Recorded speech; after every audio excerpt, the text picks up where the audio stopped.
நம்ம Usha ஆர்கானிக்ஸுடைய product label மொத்தத்தையும் நம்ம ஸ்டாஃப் ஒட்டி முடிச்சிட்டாங்கங்க. எல்லா ப்ராடக்ட்லேயுமே ஒரு 20 லேபிள் தாங்க பாக்கி இருக்குது. நீங்களே பாருங்களேன். முடிச்சிட்டாங்கன்னு நம்ம சும்மா இருக்க முடியுமா? நம்ம ஆர்டரும் போட்டாச்சு, நம்ம கைக்கும் வந்தாச்சு.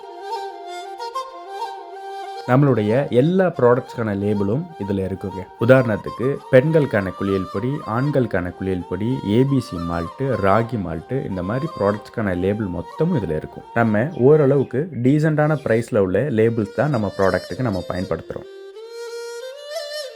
நிறைய இடங்களில் பார்த்தீங்கன்னாக்கா கோல்டு ஃபாயிலிங் இருக்குது, சில்வர் ஃபாயிலிங் இருக்குது, சிந்தட்டிக் லேபிள் இருக்குது. இந்த மாதிரி நிறைய டிஃப்ரெண்ட் டைப் ஆஃப் லேபிள்ஸ் அவங்க யூஸ் பண்ணுவாங்க அவங்களுடைய ப்ராடக்ட்டுக்கு. யூஸ் பண்ணுறது ஒன்றும் தவறு கிடையாது. அதோடைய ரேட்லாம் பார்த்தீங்கன்னாக்கா ஜாஸ்தியாக இருக்கும். அப்போ அவங்க என்ன பண்ணுவாங்கனாக்கா, இந்த மாதிரி லேபிள் ஷீட்டுக்கான காஸ்ட்டு ஹையாக இருக்கிறதுனால அவங்களுடைய ப்ராடக்டோட குவாலிட்டி கம்மி பண்ணுவாங்க.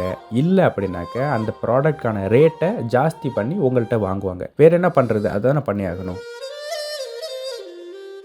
நம்ம அந்த மாதிரிலாம் பண்ணுறது இல்லைங்க. நம்மளுடைய நோக்கம் என்ன? ப்ராடக்டோட குவாலிட்டி தரமாக இருக்கணும். இதை நான் சொல்ல தேவையில்லை. நம்மளுடைய கஸ்டமர்கிட்ட நீங்கள் கேட்டால் அவங்க சொல்லுவாங்க.